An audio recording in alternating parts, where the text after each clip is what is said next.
안녕하세요. 저는 강남 한국학원의 대표 구기영입니다. 자, 여러분 반갑습니다. 박수 한번 세게 한번 주시죠. 세종 국제고죠.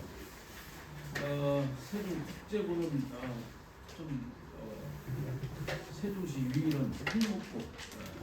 그래서 내신이 어려운 것보다는 수행 효과가 많다. 과제가 많다. 이렇게 우리 학원은 2017년도 12월 28일에 내려와서 이렇게 개강을 했습니다.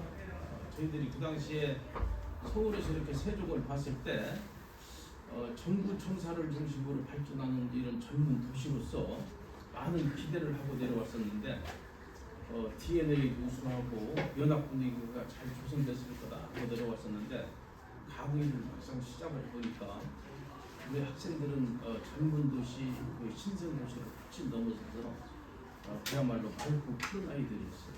그래서 입시와는 거리가 참 먼 학생들이 있는데 저희들이 살펴보니까 급조된 도시다 보니까 이런 입시와 가까운 아이들은 현지에 군대로 오셔서 아이들이 이렇게 공부에 급한 마음이 별로 없었던 거죠. 근데 그 당시에 유일하게 세종국제고와 세종고등학교가 굉장히 연합 분위기가 잘 돼 있고 아이들이 학습력도 높고 그래서 저희들이 희망을 가지고 아마 세종이 앞으로 이렇게 상당히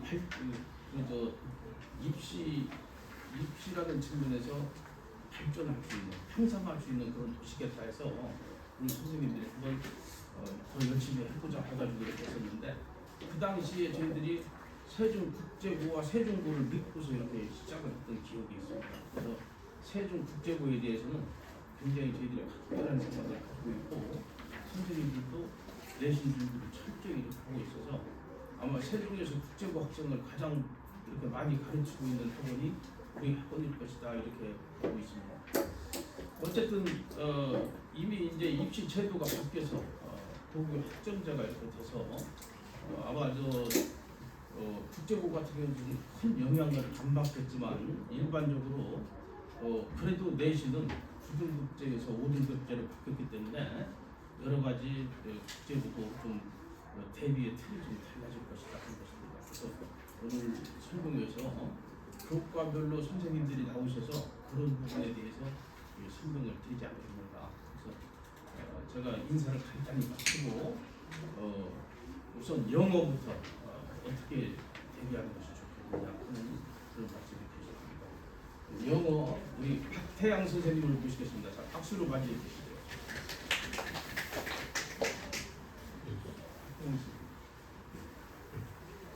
박태양 선생님. 박태양 선생님. 네.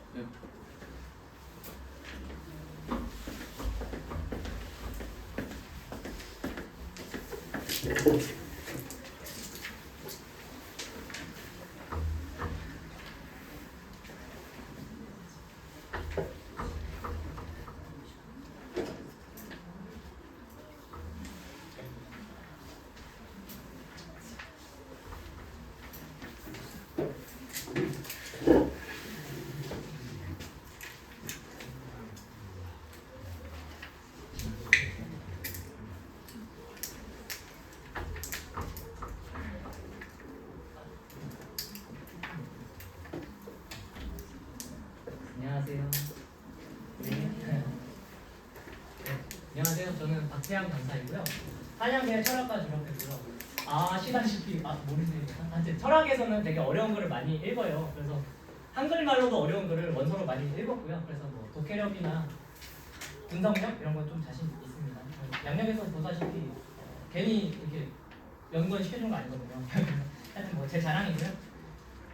오늘 말씀드릴 건 이렇게 4가지로 구성되어 있습니다. 그래서 세종국제고급 내신 성과, 그 다음에 출제 경향, 그 다음에 성과 및 시험 대비 방안, 그리고 어떻게 운영할 건지 같이 보겠습니다. 일단 성과는 운이 좋게도 좋은 학생이 저한테 들어와가지고 유일하게 100점을 한번 찍은 예가 있고요.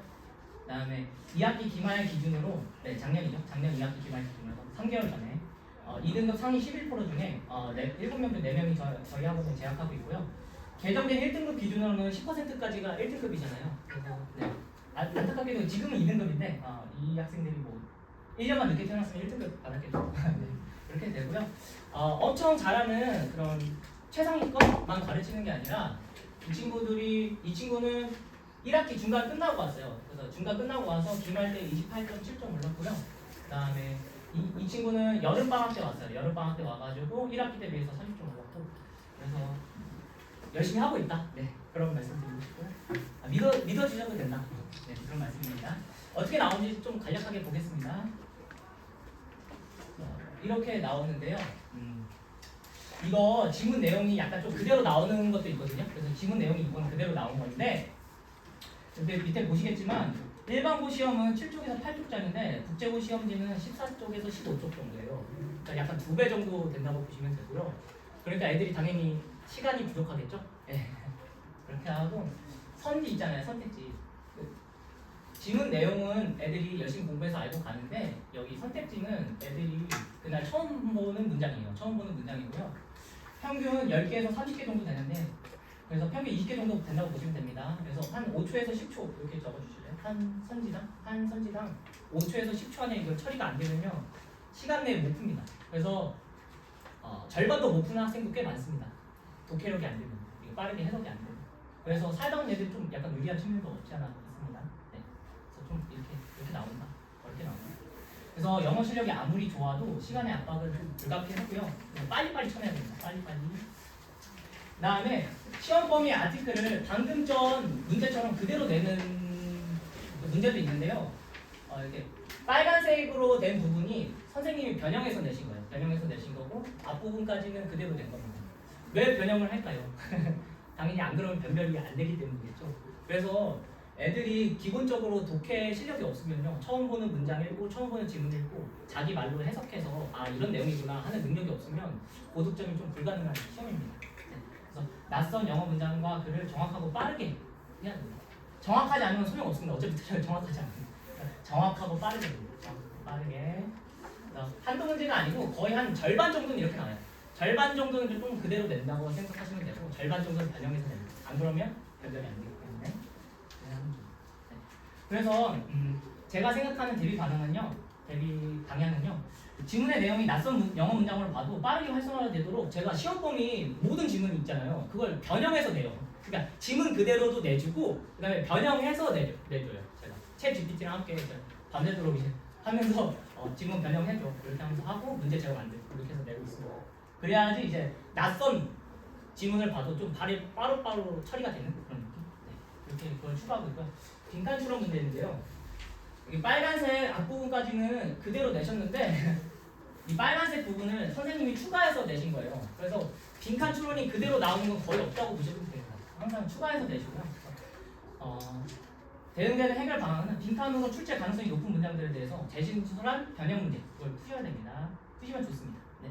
이렇게 하고 세 번째는 영작 문제인데요. 영작이 한 10점 정도 돼요. 영작 문제가. 그래서 90점은 객관식이고 10점은 주관식 이렇게 나오고요. 에세이 쓰는 게 아니에요. 에세이는 수행평가 때 시킵니다. 에세이나 이런 건 수행평가 때 시키고요. 국제고 영작 문제는 이렇게 단어를 줘요. 단어를 주고요. 이 단어를 이제 어법에 맞게 퍼즐 맞추기식으로 이렇게 배열하는 겁니다. 그래서 에세이가 아니면 이렇게 퍼즐 맞추기식으로 배열하는 거고요. 왜 이렇게 된 거예요, 당연히?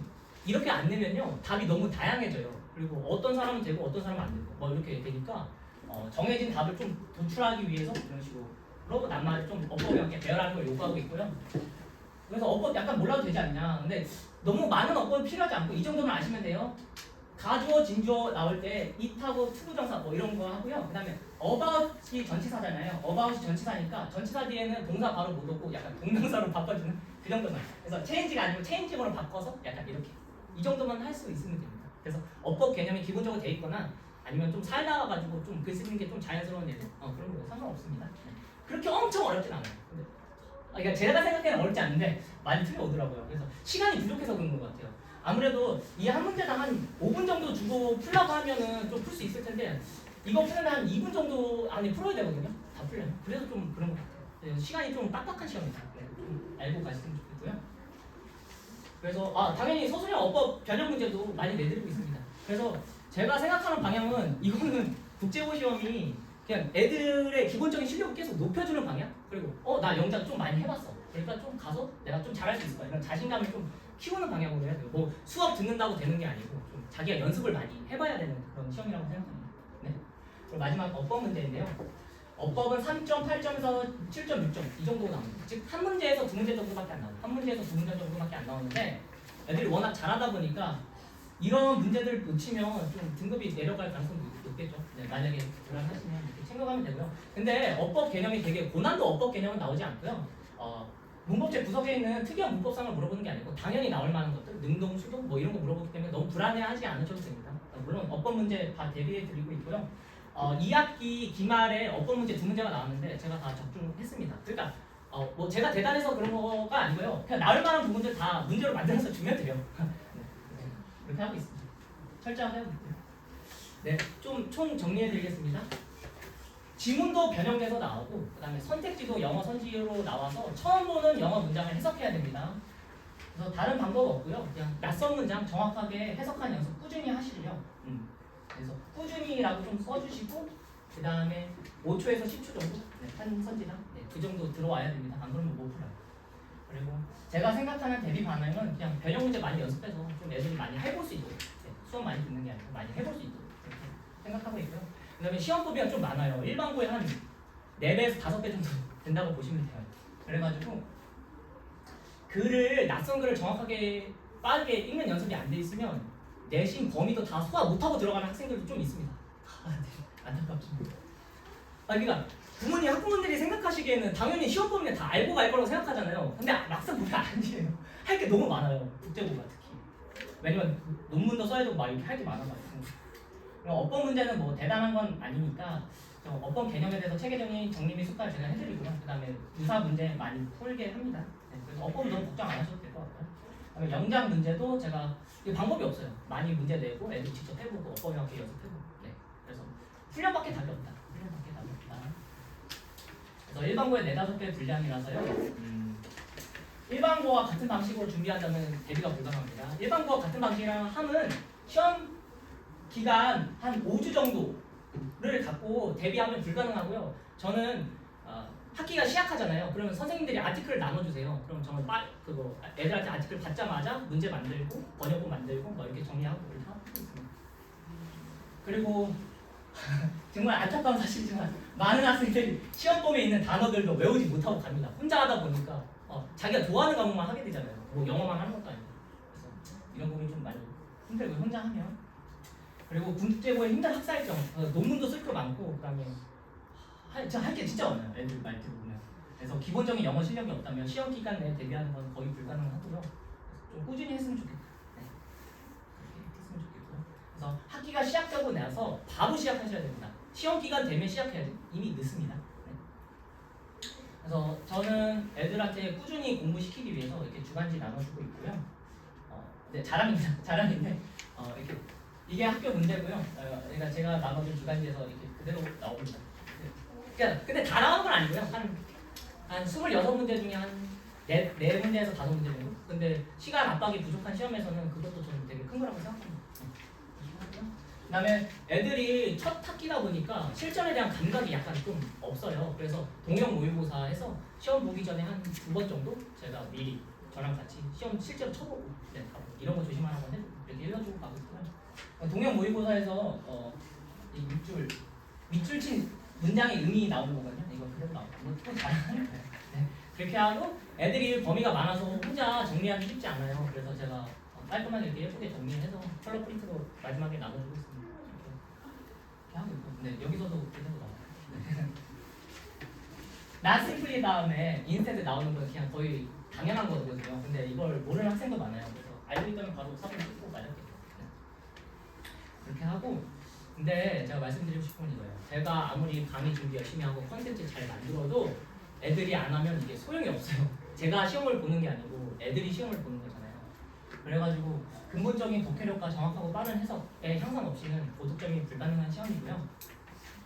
그래서 수많은 문장 그러니까 질문을 정확하고 체계적으로 분석하고 이해하면서 애들이 시간을 써야 돼요. 저한테만 뭐 맡겨주신다고 막 되는 게 아니에요. 그래서 낯선 문장과 낯선 질문에 대해서 수많은 훈련을 통해서 정확성과 속도를 향상시켜야 됩니다. 애들이. 그래서 뭐 저를 믿는 게 아니고 애들 자신을 믿고 시험장에서 내가 이렇게 해석했으니까 이 문장이 정답이야. 그런 자신감을 애들이 가질 수 있는 경험을 많이 주셔야 됩니다.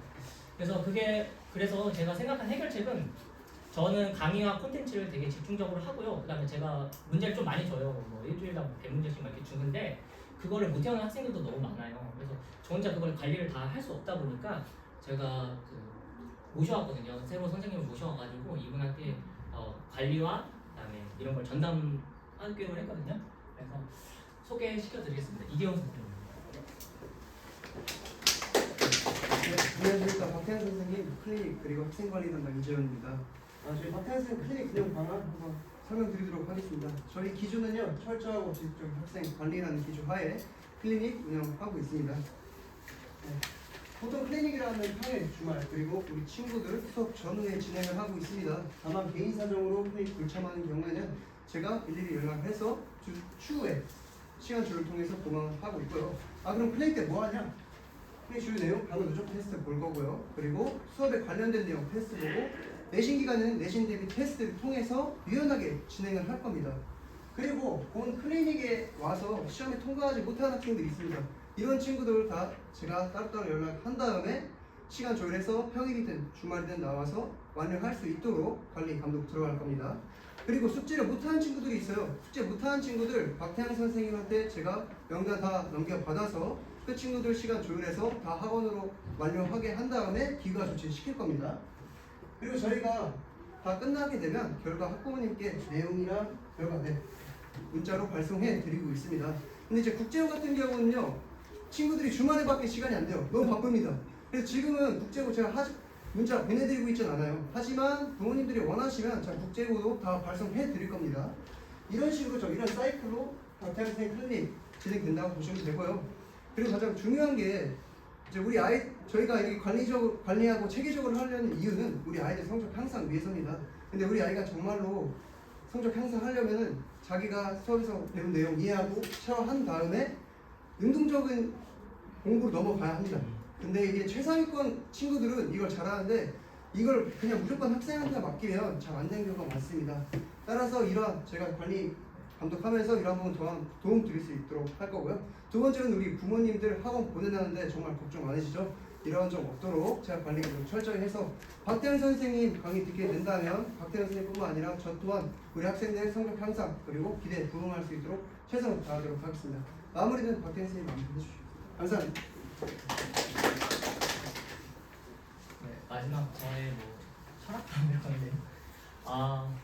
애들이 처음 보는 시험이다 보니까 불안감도 많고 그럴 거예요. 그래서 우리 아이들이 인생을 걸고 보는 시험에서 투머치 너무 과하게 준비하는 건 없습니다. 그래서 처음 보는 시험이기 때문에 좀 과하다고 생각할 정도로 좀 시킬 거예요. 네, 그렇게 할 거고요.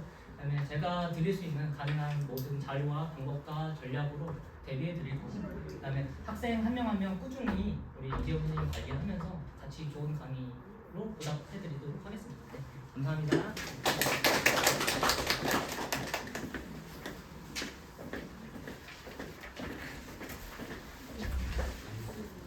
영어 잘 들으셨죠?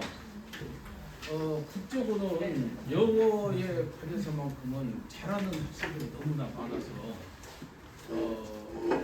더군다나 그 과제가 굉장히 방대합니다. 근데 그 난이도가 쉽지가 않아요.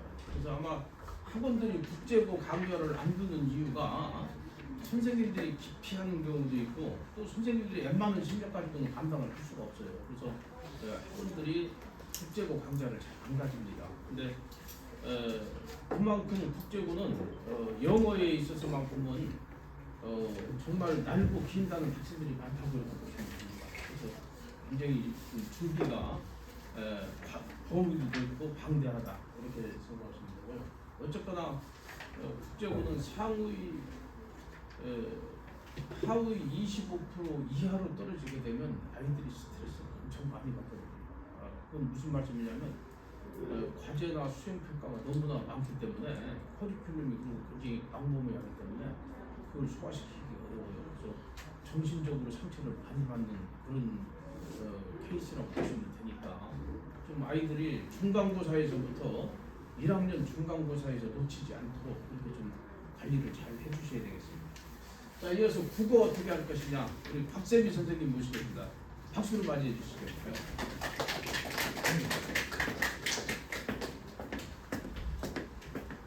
네, 안녕하세요. 저 국제고 담당하고 있는 박세미라고 합니다.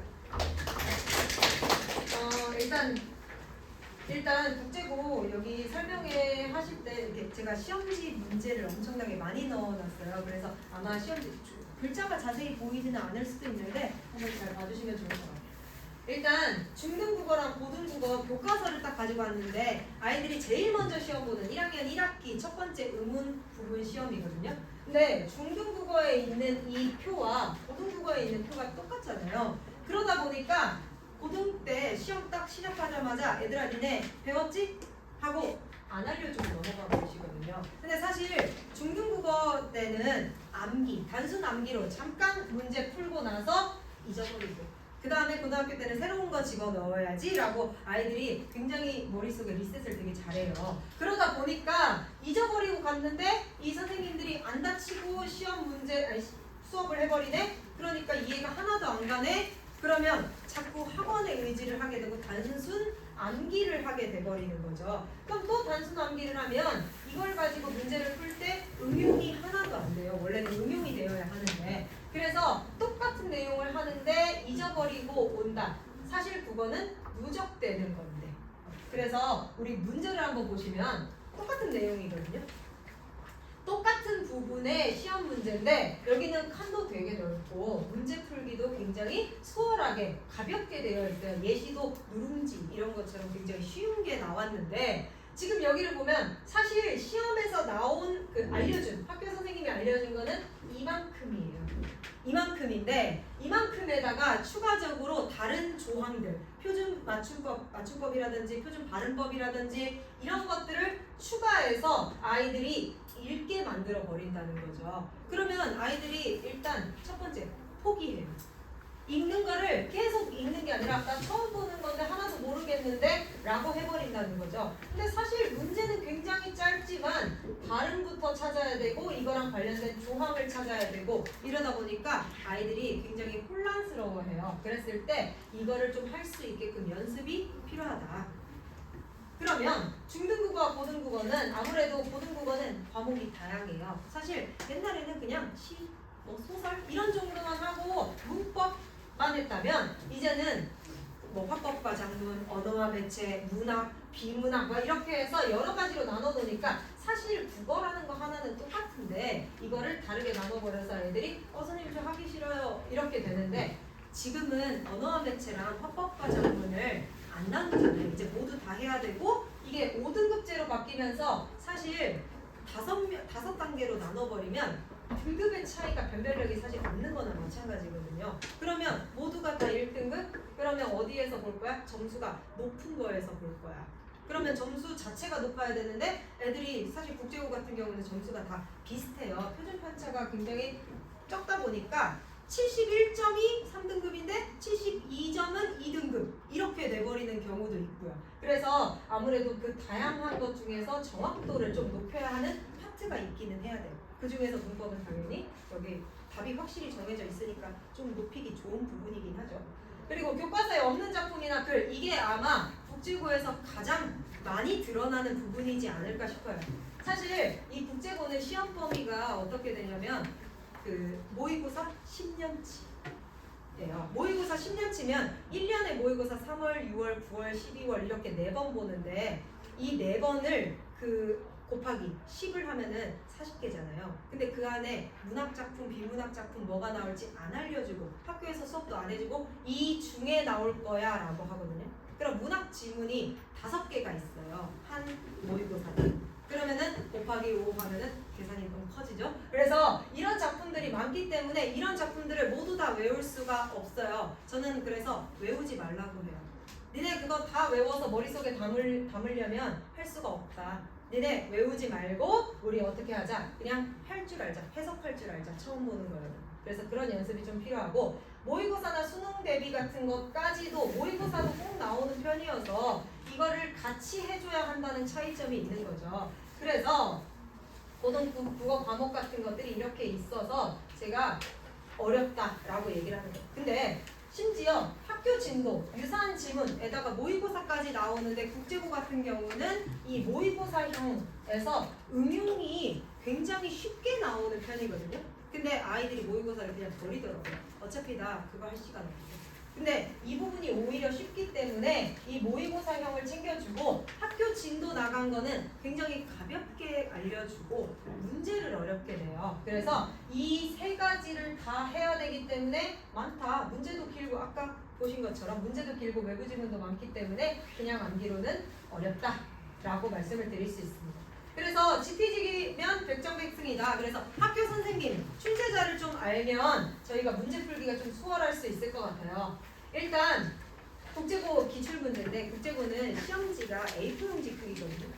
그러다 보니까 A4 용지에 이렇게 글이 있다는 거 보면 아이들이 일단 질리죠. 이게 한 장 이렇게 되는 건데 여기 지문 실제로 학교 교과서에 나온 건 마지막 땅이라는 이 작품이 실제 교과서에 나온 지문이었고 여기 먼 바다는 모의고사에 나왔던 지문이에요. 그러면 이게 단독 문제로 차라리 마지막 땅, 먼 바다 이렇게 두 지문이 따로따로 나왔으면 오히려 편했을 텐데 모의고사를 버린다든지 이렇게 할 수 있었을 텐데 이게 같이 연관돼서 문제가 나와버리니까 너무 어려운 거죠. 거기다가 심지어 이 두 가지를 엮어서 이 외부 지문의 외부 지문까지 내버리니까 아이들이 타고 가야 되는 거죠. 그럼 이 모든 작품 다 외울 거냐는 거죠.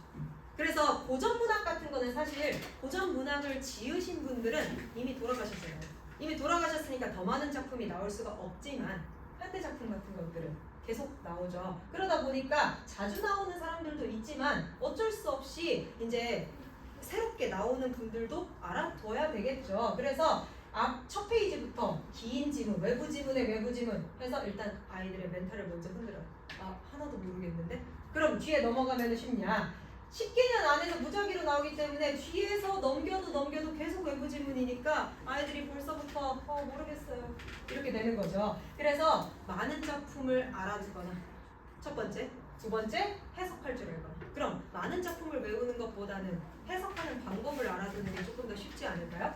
그래서 지문들을 보면 다 일단 길죠. 일단 너무 길고 그리고 이런 문제들이 있는데 지금 제가 서술형이랑 같이 넣어놨어요. 서술형이랑 같이 넣어놨는데 개념도 알아야 되고요. 여기서 말하는 개념은 중학교 때 이미 하고 지나갔던 예를 들면 얘들아 이 소설에서는 뭐가 사용되었어가 아니라 소설이란 서사갈래의 특징이라든지 이런 완전 근본적인 개념을 파고드시는 분들이 많거든요. 그래서 개념 문제에다가 교과서 지문 플러스 외부 지문 거기다가 서술형까지.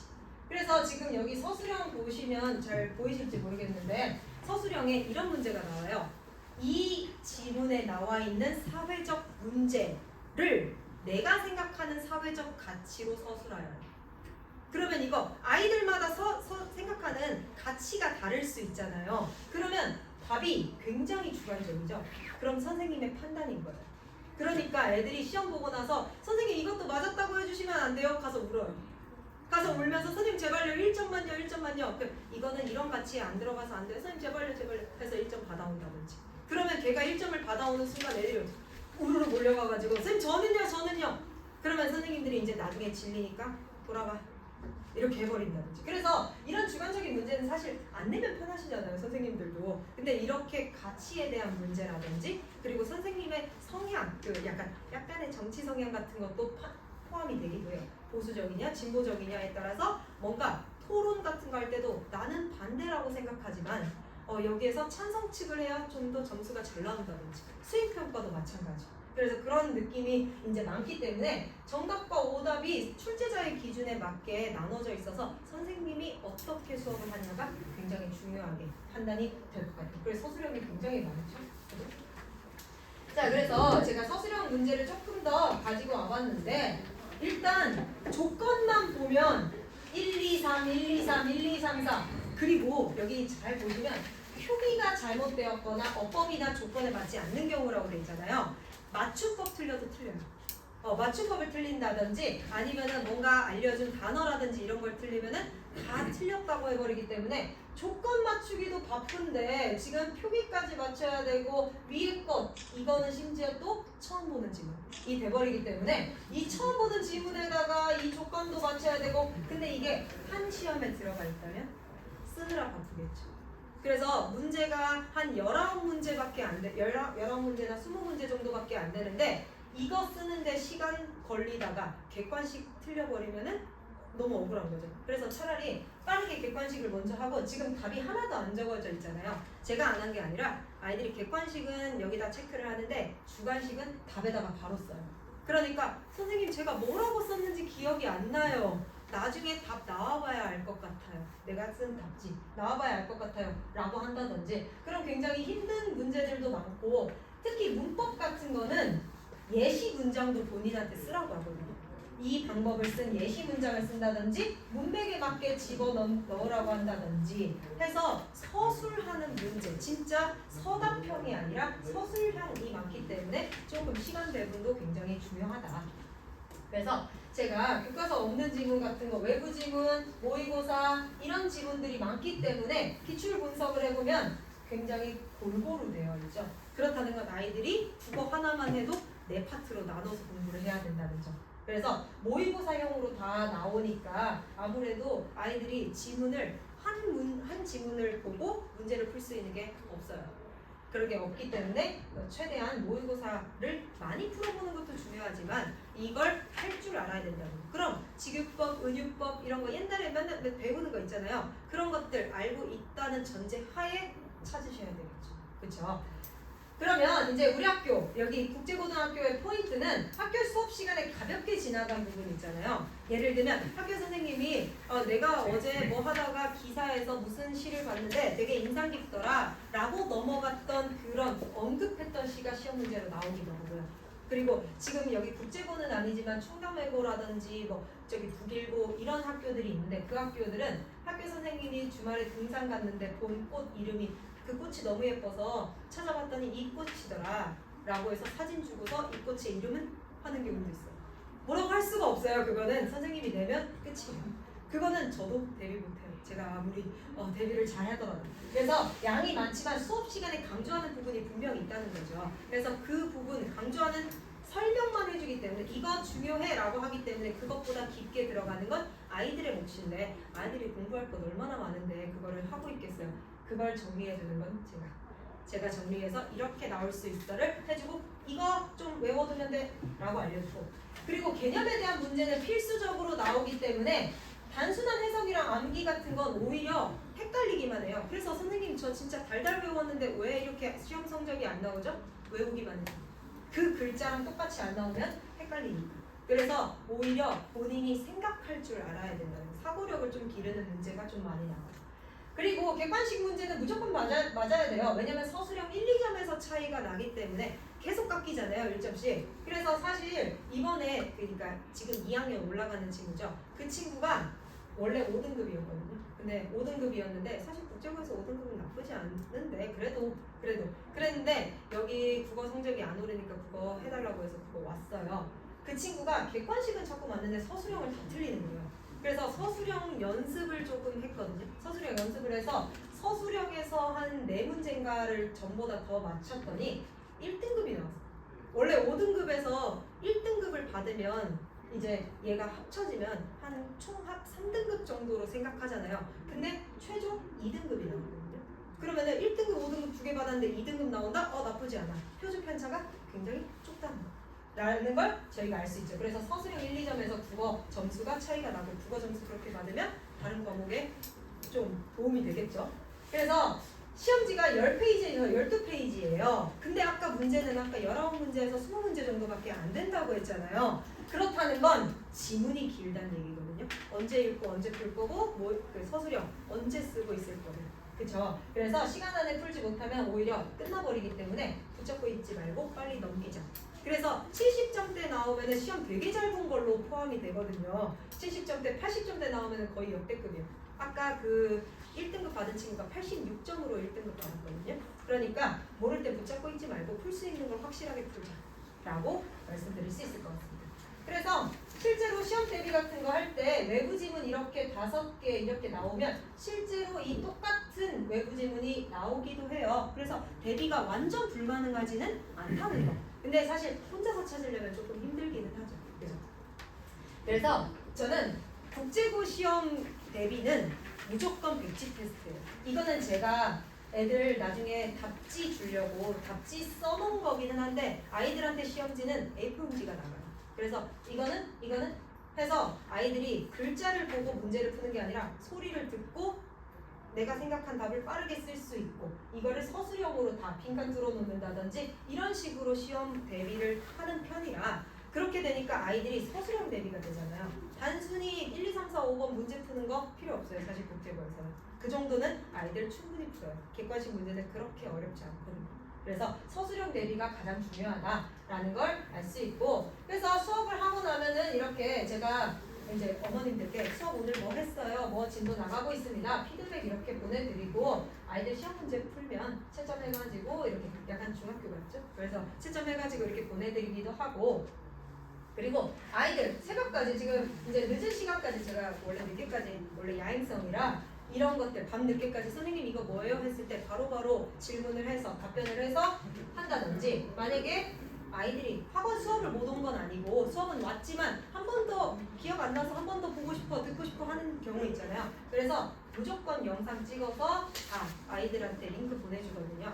이번 주 거, 다음 주 거 이렇게 보내주면 애들이 여러 번 볼 수 있고 혹시나 질문을 했는데 글자로 보냈는데 모를 때 있잖아요. 그럼 패드 같은 걸로 영상 찍어서 가볍게 보내준다든지 해서 지금 피드백을 제가 소통하고 있습니다. 네.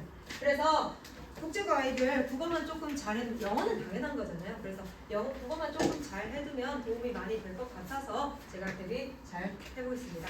감사합니다.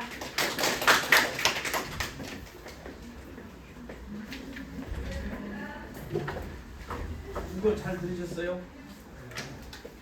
국제고등학교는 아이들이 영어도 잘하지만 국어도 비교적 잘하는 편입니다. 그래서 난이도가 높다 이렇게 보시면 돼요. 시험 범위도 매우 빈대하다 이렇게 보시면 돼요. 국어도 변별을 위해서 준비를 많이 한 아이들이 성적이 잘 나온다 이렇게 보시면 돼요. 자, 이어서 수학 어떻게 할 것이냐 우리 김영남 선생님이 주시겠습니다. 자, 박수로 맞이해 주시죠.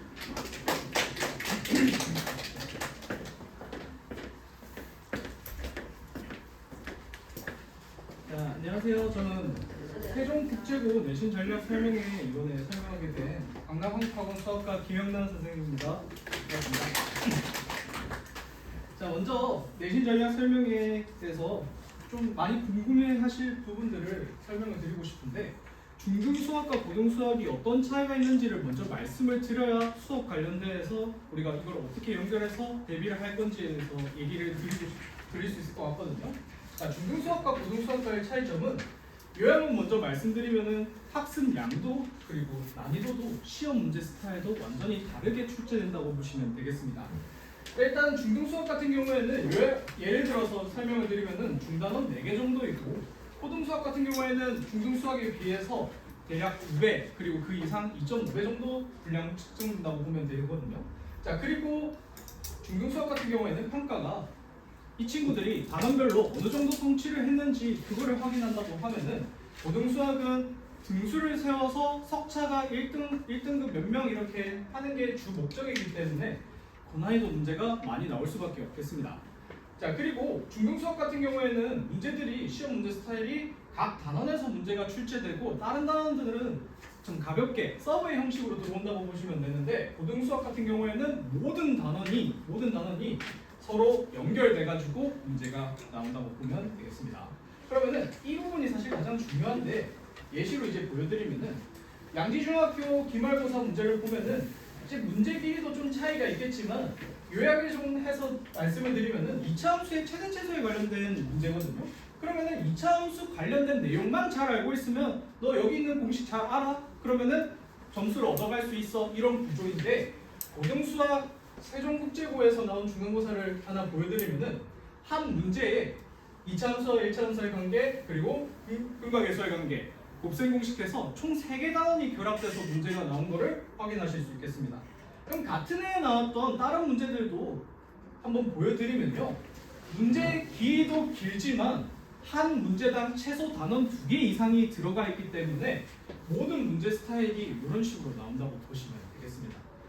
자, 그러면은 이런 문제 스타일들을 아이들이 어떻게 대비를 해야 되는지를 제가 수업을 어떻게 진행하는지를 설명을 드리면서 같이 보여드릴 건데, 간단하게 요약해서 설명을 드리면은 개념 학습이랑 유형별 문제풀이, 평가 이렇게 3가지로 진행되는데, 요거를 안 하는 학원이 없죠. 사실 중학교 때도 아이들은 이렇게 계속 수업을 해왔거든요. 그러면은 여기 안에서 개념 학습하고 유형별 문제풀이가 어떻게 달라지느냐, 첫 번째로 개념 학습 같은 경우에는 아까 분량이 2배 이상이 된다고 했기 때문에 아이들이 이 모든 부분들을 다 외운 채로 들어가기 힘듭니다. 그래서 제가 외워야 되는 부분은 너희 이거 꼭 외워야 돼. 그리고 여기 안에 있는 부분에서 너희가 분석할 줄 알아야 돼. 이거를 나눠서 제공을 하게 돼요. 그러면은 아이들은 외워야 되는 건 꼭 외워야 되는구나. 문제풀이 시작할 때 이거 나오면은 차수랑 연결시켜야 되는구나. 이해를 할 수 있으니까 조금 더 쉽게 학습을 할 수 있겠죠. 자, 그리고 유형별 문제풀이 같은 경우에는 이제 아이들이 제일 어려워하는 게 고난이도 문제를 풀고 분석을 하는 걸 가장 어려워하거든요. 답을 맞추는 것도 중요한데 도대체 이 문제 안에 어떤 단원 내용이 어떻게 들어있는지, 그리고 이 문제를 어떻게 시작해야 되는지를 정확하게 알아야 되는데, 저 같은 경우에는 해설만 하는 게 아니라 제가 이 문제를 마주하면 어떻게 시작할지 그거를 그대로 화면에 송출해가지고 필기 형식으로 아이들한테 제공하고 있습니다. 그리고 관련된 문제에서 여기서 특이한 풀이가 있다 그러면은 요거는 외워야 됩니다. 어느 학교에서는 얘가 그대로 나왔습니다. 이렇게 얘기를 하면은 아이들은 그 부분을 외울 테니까 분량이 많이 줄어듭니다. 전부 다 공부를 하는 게 아니라 이거는 외워야 돼, 요거는 너희가 스스로 적을 줄 알아야 돼, 나눠서 제가 설명을 드리고 있습니다. 자, 그리고 가장 중요한 게 평가인데요. 모든 문제들이 각 단원별로 유기적으로 연계해서 출제가 되기 때문에 시험은 한 단원만 해가지고 성취도를 평가하는 게 의미가 없거든요. 그래서 시험은 매주 전체 범위로 실시하고, 그리고 시험 치는 스킬들이 중요하기 때문에 시간 관리와 공식 암기 그리고 풀이 수준까지 제가 다 피드백을 해서 그 내용은 학생들 개인 면담 때 전달을 하고 학부모님들한테 안내를 드리고 있습니다. 자, 그러면은 제 강의 구성하고 시간표를 조금 소개를 드리고 싶은데, 제 수업 같은 경우에는 한 화면에 이렇게 담으면은 수업 내용, 개념 학습이 예제 풀이하고 숙제 점검 및 풀이 들어가면서 주간 평가 진행되는데요. 사실 수업 내용 같은 경우에는 크게 중요하기보다는 여기 밑에 있는 학습 관리가 굉장히 중요하다고 저는 생각을 하거든요. 아이들이 잘 따라오고 있는지, 그리고 어느 정도 결과를 내고 있는지를 계속 평가를 해야 되기 때문에 필기 자료하고 숙제 풀이 업로드가 주기적으로 진행이 되고, 그리고 개인 풀이에 대해서 질문 받고 피드백을 매주 진행하고 있습니다. 제가 새벽 1시까지 친구들한테 질문을 현재 받고 있거든요. 그래서 예시로 카톡 화면 이런 거 올려놨습니다. 시간표를 하나 소개를 해드리면은, 제가 수업이 다른 반에 비해서 조금 길게 구성이 되어 있습니다. 6시간이거든요. 6시간이면은 보통 학원에서 4시간 반, 4시간 커리큘럼이라고 하면은 6시간이면은 조금 많지 않나 이렇게 생각이 드실 수도 있는데, 4시간을 오버하는 2시간은 학생 관리 그리고 개인적으로 아이들한테 투자할 수 있는 시간을 제가 획득하기 위해서 6시간으로 구성을 했고, 이 추가된 2시간만큼을 제가 앞에서 학습 관리 부분에서 2시간을 챙겨가지고 아이들을 케어하고 있습니다. 자, 그래서 제가 말씀을 드리고 싶은 거는 고등수학이 시험도 많이 어렵고 준비해야 되는 분량이 많은데, 아이들한테 이렇게만 하세요, 이렇게만 하면 점수가 나와요, 방향을 제가 제시를 해줄 수 있는 거거든요. 그러니까 무조건 공부 열심히 해야 돼, 숙제 열심히 해야 돼, 이거는 복습해야 돼, 이게 아니라 요거는 외우세요, 요거는 써오세요, 이렇게 제가 가이드라인을 잡아줄 수 있기 때문에 저한테 좀 맡겨주시면은 제가 잘 해보도록 하겠습니다. 자, 감사합니다.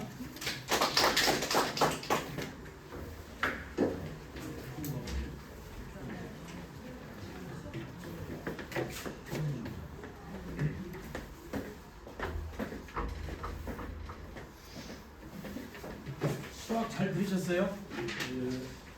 국제고의 특징이 좀 수학이 좀 약합니다. 그래서 국제고에서는 수학을 좀 잘하면 굉장히 유리하죠.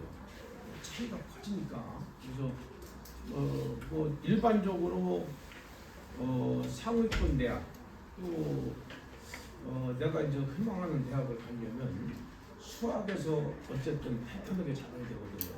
근데 국제고가 유별나게 수학과 과학이 좀 약한 편이라서 수학을 잘 하게 되면 굉장히 유리하다.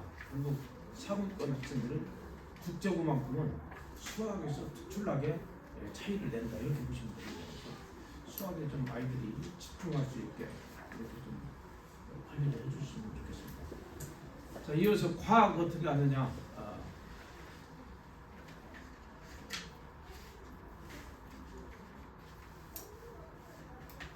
심윤보 선생. 심윤보 선생. 지금 연락. 그래요? 네, 10분 정도 앞에 좀. 그래요? 그러면 제가 조금 더 이제 그 진행을 이렇게 해드리면은 저희가 이제 일반적으로 이렇게 국제고 학생들을 관리를 해보면은 아까도 말씀을 드렸지만 하위권에 있을 때는 아이들이 매우 힘들고 불행해진다는 거예요. 그래서 이제 상위권을 유지를 해야 되는데 이제 상위권이 한정돼 있잖아요. 지금. 그러니까 굉장히 치열하죠. 100명에서 이제 이렇게 상위권을 차지하려고 그러면 너무너무 치열합니다. 다행히 그나마 9등급제에서 이제 5등급제로 바뀌어서 10%가 1등급이 이제 되는데 그래도 10명밖에 안 된다는 거거든요. 그러니까 국제고는 그런 부분에서 굉장히 치열하게 경쟁을 하고 그게 이제 국제고가 그래서 이제 내신을 별도로 이제 그 일반고보다는 좀 중요시하면서도 일반적으로 자기가 그런 상위 등급을 이렇게 획득하기가 어려울 경우에는 이제 수행 평가를 잘 하려고 합니다. 근데 그 수행 평가가 간단치가 않아요.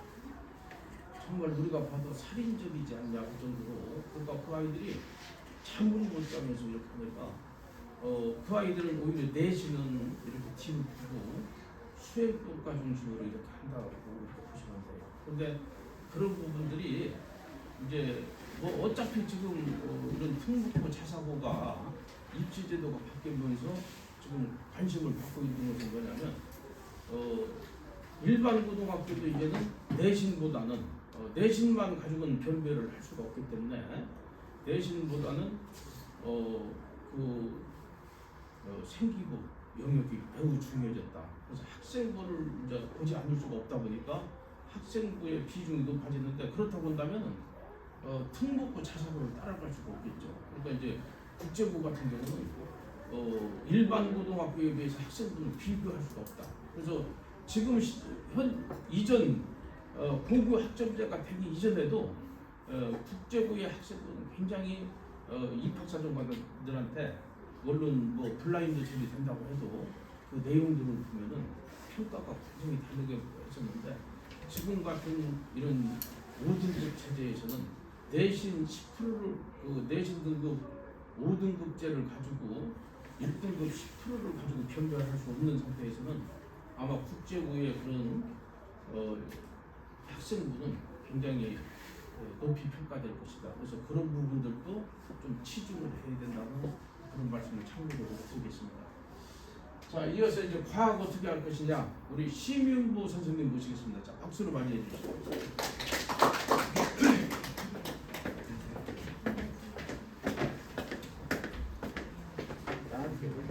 안녕하세요. 과학강사 심윤보입니다. 드릴 말씀이 많아가지고 소개는 간단하게만 읽어주고 있거든요. 바로 넘어가서 내용을 읽도록 하겠습니다. 일단 오늘 말씀드릴 내용은요. 통합과 어떻게 하시면 잘 간다에 대해서 말씀드릴 건데 일단은 우리 국제고 같은 경우도 사실 이제 통합 우리 수능이 바뀌어버렸잖아요. 되게 고민이 많으실 것 같아요. 왜냐하면 사실 국제고를 간 이유 자체가 생기부침 채우고 수시에서 유리하기 위해서 가고 사실 그 전에는 이제 최저 대충 맞춰가지고 하면 아이들이 스펙이 짱짱하니까 그냥 잘 갔던 것 같은데 이제 통합각을 수능을 봐야 되는 입장으로서 되게 고민 많으실 것 같아요. 원래는 이제 사탐 선택해서 뭐 최저 맞춰서 제가 갔었는데 이제는 어떻게 보면 나라에서 문과 학생들도 또는 이과 학생들도 과탐도 봐야 되고 사탐도 보라고 강요를 하고 있기 때문에 그 부분에 대해서 좀 자세히 설명을 해드리도록 하겠습니다. 일단은 내신에 좀 말씀을 드리면요. 사실 국제고 아이들은 내신이 좋잖아요. 기본적으로 내신 하는 거는 중학교 때 과학을 분명히 다 잘했을 거예요. 뭐 좋아하진 않아도 잘하진 않아도 성적이 잘 나왔을 거예요. 그 이유는 일단은 중학교 시험 자체가 변별력이 없습니다. 그 이유는 여러 가지 복합적인 이유가 있는데 중학교 시험 자체에서 이제 국영수 같은 경우는 그래도 웬만하면 변별력을 좀 넣긴 해요. 아이들이 학습량을 좀 끌어올려야 되기 때문에 너무 쉬우면 다백점이고 너무 어려우면 애들이 공부를 포기하기 때문에 난이도 조절하는 반면에 과학 같은 경우는 과목 자체가 아이들이 흥미를 잃으면 안 돼요. 과학을 좋아하는 아이들이 있을 거고 어려워하는 아이들이 있는데 대체적으로 과학의 흥미를 끌어올리기 위해서 문제 난이도를 좀 낮춥니다. 그래서 변별력이 있는 것보다는 공부량을 측정해요. 얘가 얼마나 공부를 했는지만 알고 싶은 시험이죠. 그래서 얘가 90점 100점이다 라고 하면 공부하긴 했네 이런 시험이 될 것 같고요. 근데 문제는 뭐냐면 고등학교에 올라가 버리면 변별력을 확인한다는 거예요. 당연히 얼마나 했는지 어떻게 했는지를 판별하지만 그 다음으로 등급 나누기가 들어가요. 학기별로 고1 심화 내용 그리고 고2 심화 내용이 들어갑니다. 고2 내용 같은 경우는 학교 스타일별로 달라요. 예를 들면 물리 선생님이 힘이 강하다 하면 물리 문제가 좀 어렵게 나가고요. 만약에 뭐 생물 선생님이 뭐 거기 이제 과학과 팀장님이다, 부장님이시다 하면 그 문제가 좀 어렵게 나오는 그런 느낌이 있습니다. 그런 부분을 통해서 등급 나누기를 해요. 그래서 사실 이 내용을 잘 알고 있는 학생들은 내가 개념 위주로 지도를 빠르게 나가는 것보다는 내가 유리한 과목을 정확히 공부하는 게 더 등급에 도움이 되겠다라고 인지를 하고 있거든요. 사실 제가 한 번 더 말씀드리면 소단어 하나하나 이해도 중요하지만 등급의 차등을 부여하는 문제풀이를 좀 연습하는 게 도움이 되지 않나 이렇게 말씀드리고 싶습니다. 그래서 제가 항상 아이들을 가르칠 때 4단계를 생각해서 가르치거든요. 첫 번째 같은 경우는 먼저 이해와 암기를 함께 해라 라고 얘기를 해요. 당연한 얘기겠지만 왜 그러냐면 사실 고1 통과 같은 경우는 시험 범위가 엄청 커요. 뭐 물리, 화학, 생명, 지구가 4과목이 모두 들어간 과목이기 때문에 아이들이 암기에 되게 어려울 거예요. 근데 문제는 뭐냐면 물리 파트에서 생명 문제를 끌어오고요. 화학 파트에서 뭐 지구 원리를 끌어오기 때문에 양이 많기 때문에 그걸 다 외워버리면 절대 연산이 안 돼요. 그래서 이미지화 시켜서 유기적으로 암기를 해줘야지 우리가 도움이 될 것 같습니다. 그럼 이제 이해와 암기를 다 하고 이런 생명 단원에서 물리 거 끌어오고 화학계 나올 수도 있다라고 인지를 한 다음에 두 번째 단계는 사실 내신의 기본 틀이거든요. 이해와 암기 이후에는 연습을 해야 돼요.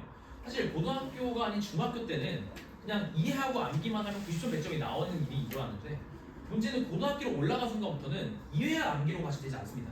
왜냐하면 이해와 암기하는 내용 바탕으로 비틀기 시작하거든요. 뭐 증가하는 걸 감소한다거나 뭐 밀도가 증가한다는 내용을 부피가 증가한다 이런 식으로 되기 때문에 이해와 암기 후에 연습을 해야 돼요. 즉 쉽게 얘기해서 개념을 꺼내고 문제를 풀고 내가 틀릴 수 있는 부분이 어떤가, 내가 다 외웠지만 이런 부분에서 맨날 실수를 하더라 라고 하는 부분이 두 번째입니다. 어떻게 보면 고등학교 올라가서는 모든 과목이 이해와 암기 이후에는 무조건 연습이 되어야 합니다. 그 다음 세 번째 같은 경우는요, 특히 수능이 마찬가지겠지만 웬만하면 이 이해와 암기 이후에 변별력은 무조건 물리화학에 나올 것 같아요. 일단은 지금 나와 있는 5등급제로 말씀드리면 일단은 이해와 암기 연습을 한다는 거는 어떻게 보면 2등급을 확정적으로 받을 수 있는 연습을 하는 거죠. 나 이렇게만 하면 2등급을 받아. 문제는 1등급을 받아야 되기 때문에 변별력을 갖춰야 됩니다. 특히 제가 국제고가 사실 문과 학생들이 많다고 해서 과학 문제가 어려울 거라고 쉬울 거라고 생각하시는 분들이 되게 많은데 제가 이따 보여드릴 거거든요. 정말 어렵습니다. 저도 왜 이렇게 어렵게 냈는지 생각을 해봤더니 결국에 딱 하나예요. 등급 차등 부여하려고. 너무 쉽게 나와두면 애들 다 100점 맞아. 그러면 등급을 나눌 수가 없잖아요. 강제로 변별력을 물리화학 파트에서 변별력을 부여하고 있다 이렇게 하시면 될 것 같고, 마지막 네 번째는 사실 모든 과목도 마찬가지겠지만 출제자의 스타일을 파악해야 돼요. 내신 시험의 본질이라고 얘기를 하는데 만약에 우리 학교 선생님들이 물리화학쌤이 강해, 좀 입김이 세죠. 그러면 물리학 파트를 정말 많이 하고 생물지구학 파트에서는 비교적 어려운 문제가 안 나온다는 얘기가 되고요. 반대로 우리 학교는 생물지구학이 강한데 물리학 파트 어려운 문제 풀고 있으면 한정적인 시간 내에 손해를 보잖아요. 그냥 국영수 공부도 해야 되고 과탐도 공부해야 되고 이제 학생부 관리도 해야 되는데, 그래서 학교 선생님이 어떤 시험을 내는지 우리 학교 성향이 어떤지를 아이들 스스로 파악을 하거나 학원 선생님 도움을 받거나 과외 선생님 도움을 받아가지고 그걸 가지고 전략적으로 준비하는 게 시험에 도움이 되지 않을까 이렇게 말씀드리겠습니다. 네, 다음 내용은요. 사실 국제부 출제 경향을 좀 말씀을 드릴게요. 일단은 국제부 자체가 애들이 공부를 좀 한 양반들이 모이는 학교이기 때문에 시험 문제가 잘 나오잖아요. 아무리 개념 파트여도 떠넘겨준 문제 절대 안 나옵니다. 그러니까 당연히 암기는 되어 있겠지라고 하면서 문제를 내기 시작해요. 그렇기 때문에 기본 개념뿐만 아니라 심화 개념 또는 비틀기 문제가 많이 출제가 되고요. 하지만 아이들은 그래도 공부를 해본 친구이기 때문에 대부분의 아이들이 여기 다 맞춥니다. 한 요 정도까지가 제 생각에 한 2등급 컷일 것 같아요. 이거를 대부분 맞추고 한 2, 3등급 받는 아이들은 이런 거 다 대비를 하겠죠. 그 다음에 두 번째로 특이제도 특이형은 거의 출제되지가 않아요. 사실 대부분의 학교는 물리쌤이 강해가지고 화학쌤이 강해가지고 자기가 좋아하는 고등학교 2, 3학년 끌어와가지고 가르쳐야지 하는 경우가 많이 존재해서 그런 부분을 따로 준비해야 되는데 근데 국제부의 문제는 뭐냐면 파트별 난이도가 제일 높은 문제만 나와요. 그래서 특이 진도는 없지만 그냥 시중에 있는 문제를 풀어버리면 그 정도 난이도 평형 문제가 안 나온다는 겁니다. 그래서 시중 문제들이 있는 완전 어떻게 기출만 풀고 가면 대비가 안 돼요. 왜? 100문제 중에 10문제가 어려우니까 100문제, 1000문제 중에 20문제밖에 안 어려우니까 사실 이 친구가 풀어야 되는 거는 그 20문제만 풀어야 되거든요. 왜? 얘는 100번 풀면 1000문제 중에 90문제, 990문제는 다 맞추는 거 아니에요. 왜냐면 애초에 중학교 때 올라오면서 그 대비가 됐던 친구이기 때문에 개념 문제를 안 틀리는데 이 학교에서는 파트별 난이도가 높은 문제가 출제이기 때문에 그런 부분을 좀 준비하는 게 도움이 될 것 같습니다. 그리고 사실 국제고에서는 작년까지 보면 애들이 물리화학을 선택하지 않습니다. 그러니까 고등학교 2학년 올라갈 때 물리학을 선택하지 않아요. 그 이유는 진로가 쪽이 아니고 과탐을 선택해야 되는데 생물지구과를 선택하기 때문에 제가 알기로는 화학생이 계시지만 수업을 거의 안 하시고 생물지구가 매우 하신다고 알고 있거든요. 근데 이제 조금 어머니 아버님은 좀 다르게 생각해야 되는 게 뭐냐면 국제고 입장에서도 아이들 수능을 봐야 되잖아요. 수능에서는 누구나 예측하듯이 물리랑 화학 파트가 변별을 가질 거란 말이에요.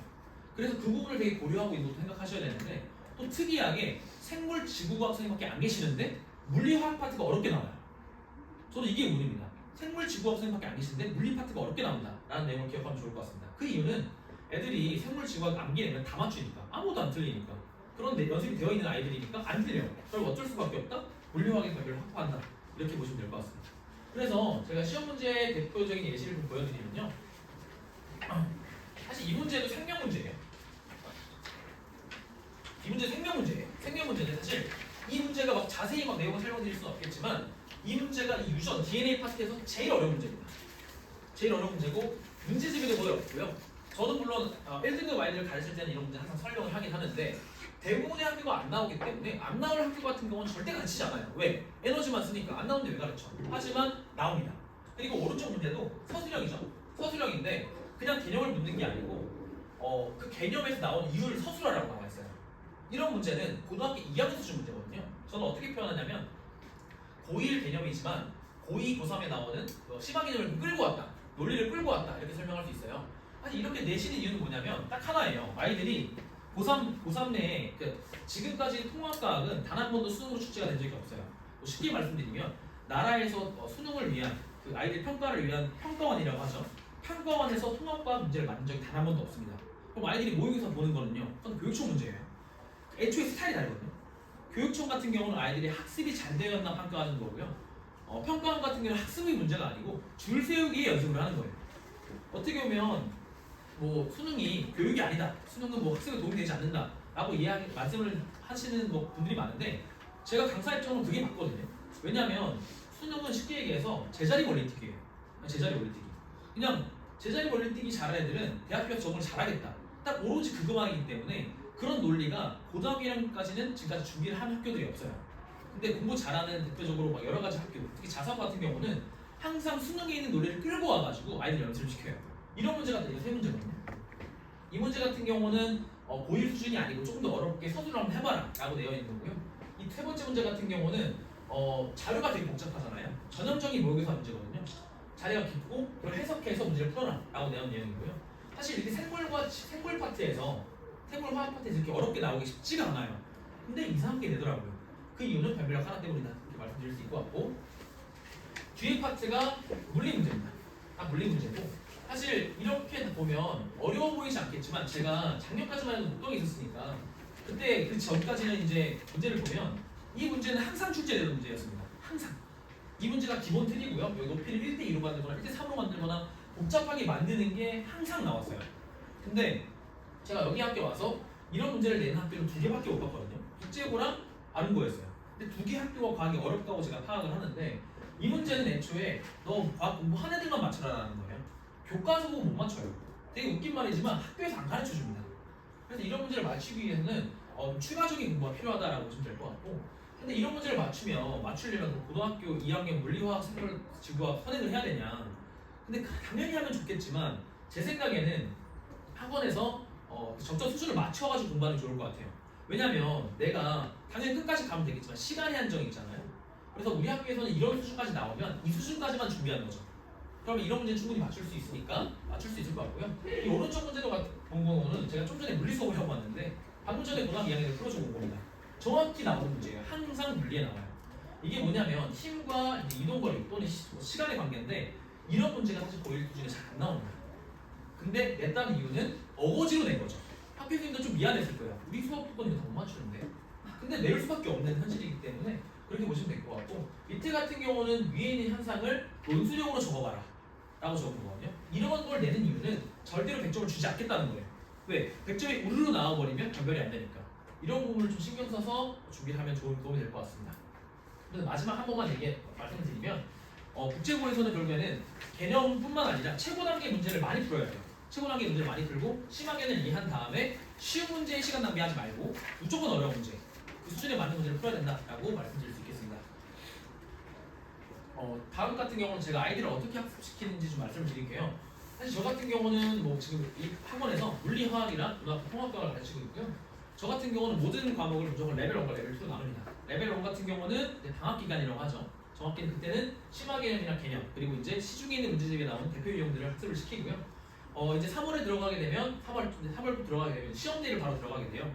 특히 고1 같은 경우는 고2 같은 경우는 여유가 좀 있으니까 한 7주에서 6주 7주 잡겠지만 고1 같은 경우는 올해는 8주를 잡을 예정입니다. 시험 기간. 왜냐하면 우리 관성이라는 게 있잖아요. 공부 첫 시험을 잘 보면 앞으로 계속 잘볼 가능성이 크고 첫 시험을 망치면 내가 했는데도 안 되네 하고 공부를 포기하는 경우가 많단 말이에요. 그렇기 때문에 첫 시험을 8주나 준비해서 준비한 과정이 힘들지만 성적만 딱 나오면 내가 하니까 되는구나 하면 흥미를 갖거든요. 그렇기 때문에 그 레벨 2 같은 경우 시간이 좀 길게 잡을 것 같고, 여기 제가 수업 가르치는 방향이 밑에 적혀 있습니다. 그래서 요 내용 말고 좀 더 레벨 1과 2에 대해서 이제 말씀을 드리면 레벨 1 같은 경우는 제가 지금 사용하는 이제 고등학교 2학년 물리교재입니다.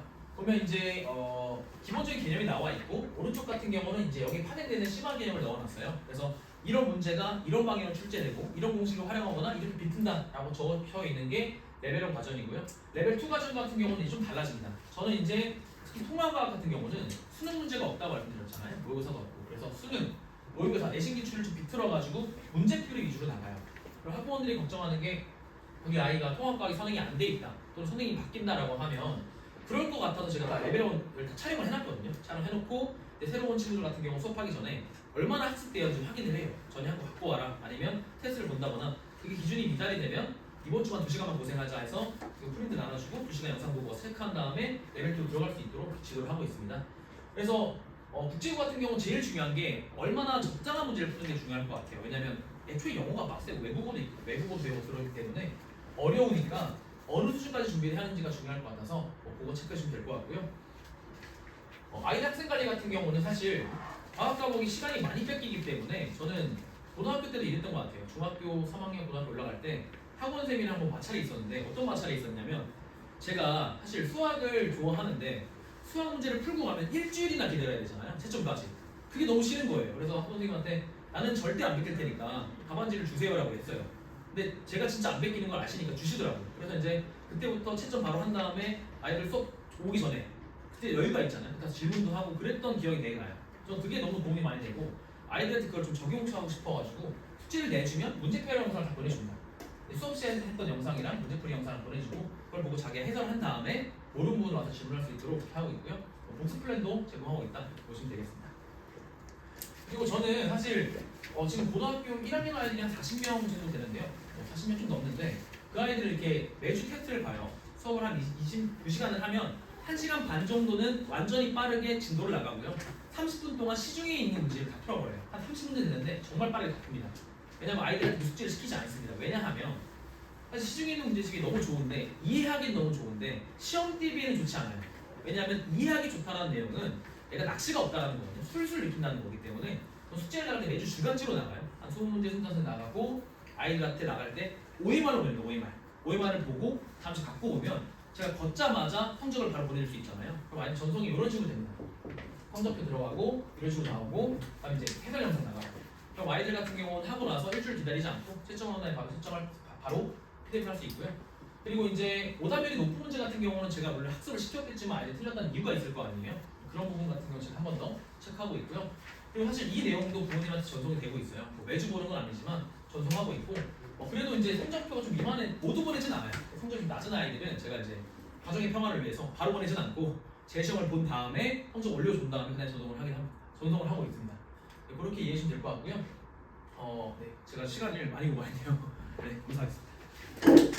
이 내용도 한번 읽어보시면 좋을 것 같습니다. 네, 감사합니다.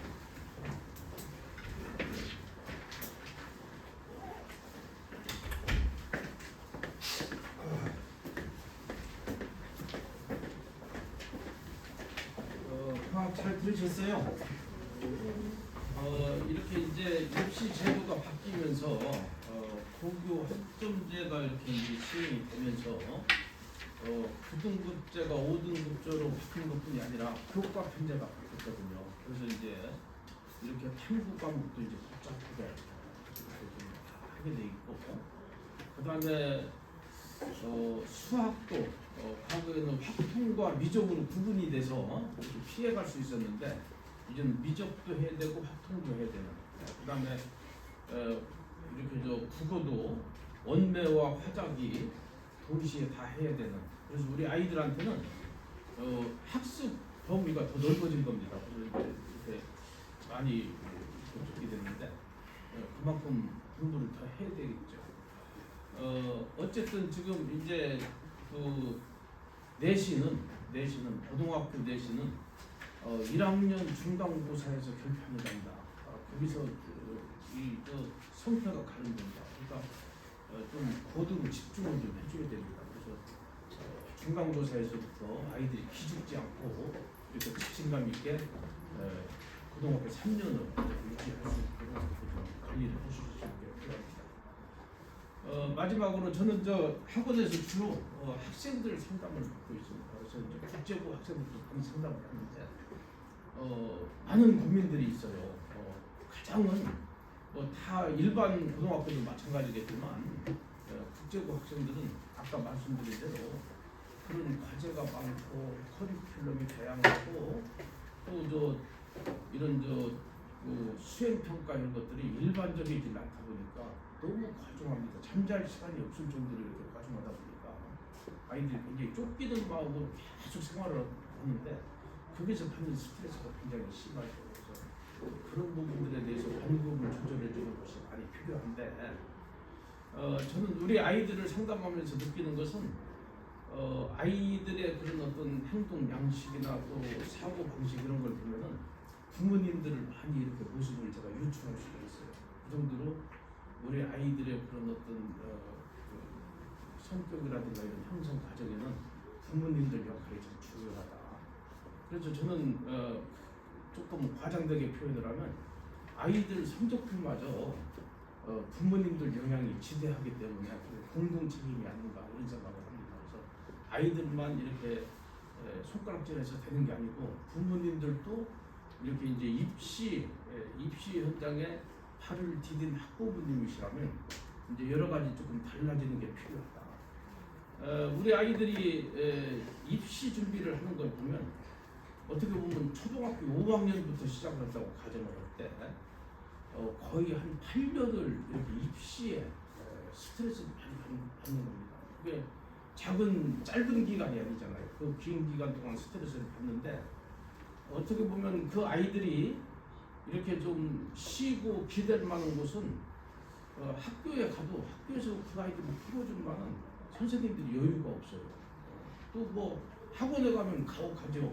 결과 중심이니까 거기는 무조건 공부만 시키려고 그러고 결국은 이제 그런 어떤 어려운 마음을 지친 몸을 이렇게 좀 기댈 수 있는 것은 부모님들인데 이때 부모님들이 좀 잘 조절을 하셔야 되겠죠. 특히나 믿었던 그런 철석같이 믿었던 우리 아이의 성적이 잘 못 나왔을 때 같은 경우에는 그런 어떤 감정 관리나 표정 관리가 잘 돼야 될 겁니다.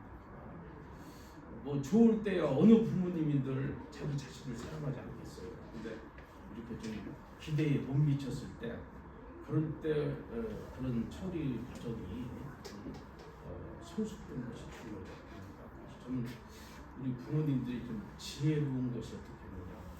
저는 이 지혜는 인내가 많이 포함된다고 생각해요. 부모님들이 정말 우리 아이들하고 공감할 수 있는 사랑을 이렇게 나누게 된다면 그 아이들이 지금은 당장 만족스럽지 않더라도 시간이 갈수록 나아진다는 것을 좀 많이 경험을 합니다. 아이들이 상처를 직접적으로 받지 않도록 조금 보호해 주시는 것은 부모님들 몫이다. 저는 이렇게 생각합니다. 물론 지금 부모님들 급하시죠. 또 불안하시죠. 초조하시죠. 그래서 꼭 그 목표한 그곳을 그 대학을 가야 되는데 조금도 흔들리면 안 되잖아요. 그러니까 너무 그렇게 맞춰버리면은 아이들이 어느 순간에 딱 무너지는 순간이 있기 때문에 그때는 감당이 안 되는 거예요. 여러 가지를 대비해서 잘 관리할 수 있도록 특히나 우리 아이는 절대 그럴 아이가 아니었다고 이렇게 하셨는데 그건 장담이 안 되는 겁니다. 그러니까 믿는 아이일수록 더 부모님들이 여유를 가지고 이렇게 관리하실 수 있었으면 좋겠다는 그런 말씀을 당부드리면서 오늘 설명회를 마치도록 하겠습니다. 긴 시간 수고하셨습니다.